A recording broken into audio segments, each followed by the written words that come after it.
Hello guys, ngayon naman meron tayong liit na amplifier na ang problema guys ay walang tunog. Hindi walang output sa speaker. So i-try natin sa supply and then i-connect ko na dito guys, and then yung speaker din.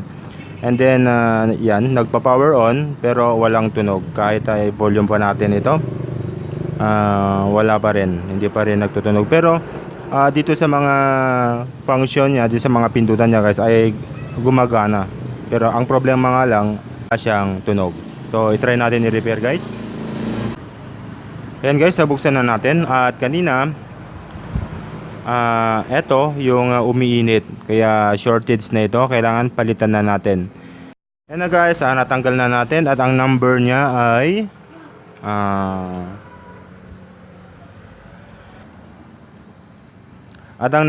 guys ay TDA7297.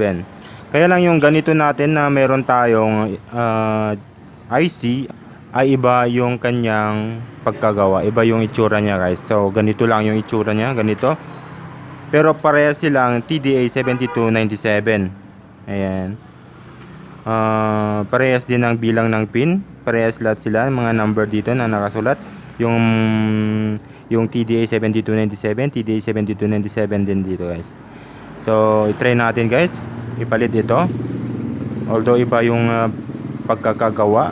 Ayan, try natin guys. Ayan guys, nailagay na natin. Ito na yung bago.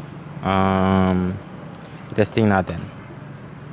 Wala kasi akong stocks na ganito guys. Ganito lang ang meron. I-testing natin kung gagana siya.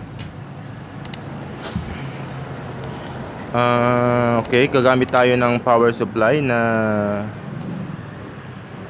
source. As isi-set natin sa 12 volts.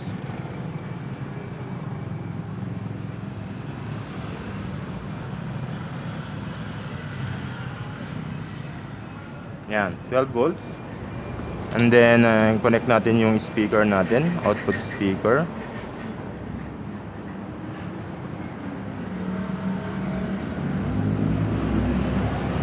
Yan. And then power supply. Okay, meron na akong sounds guys na narinig. Try natin magpatugtog. Try natin magpatugtog gamit ang USB. Okay, load.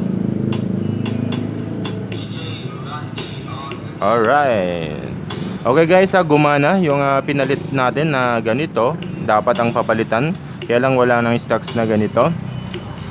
At pinalitan natin ng ganitong klase. Pero the same sila guys, yung sulat na TDA7297.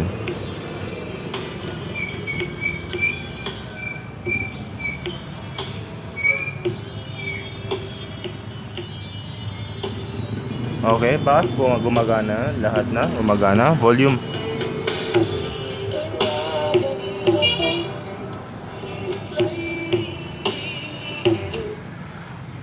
Alright. Ayan guys, kapag nagustuhan nyo ang ating video, don't forget to like and subscribe sa ating channel at pahit na din ng notification bell para ma-notify kayo kapag may bago tayong upload. Maraming salamat guys.